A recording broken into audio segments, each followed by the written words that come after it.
Čau, já vás vítám u nového videa. Je to takový můj první díl, je to informačka. To intro, který jsem dělal asi týden, tak se mi nakonec teda asi povedlo, i když ještě to moc nepachá, ale nevadí. Takže, tato informačka bude o tom, co budu natáčet. Takže, co budu natáčet? Budu natáčet hry a tutoriály a nějaký jakoby, co se v té hře dělá a takhle. Budu teda většinou natáčet s někým a to bude teda, no, to bude velmi, velmi málo kdy.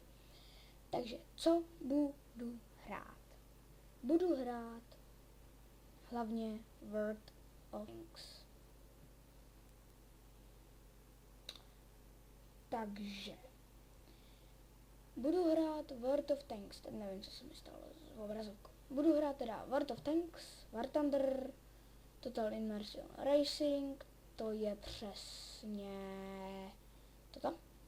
Spin Tier, Scania Truck Simulator, World of Tanks, to jsem říkal, Sims 3 a takovýhle ty hry, možná i Minecraft, no, Minecraft, ano. A co teda používám za ten nahrávací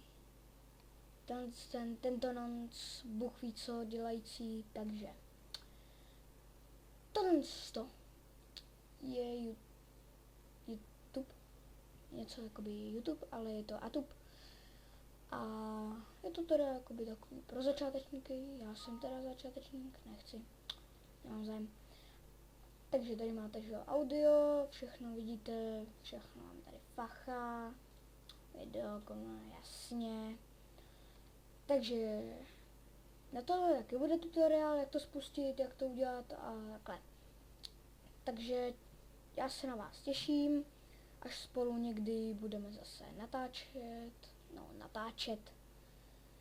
Možná s někým budu i natáčet, možná i když vy mi napíšete, tak i vy se mnou můžete hrát, tak je to teda bomba, když si se mnou zahrajete. Takže já se těším na to, jak se na mě budete dívat, těším se na to natáčení a mějte se. Čus.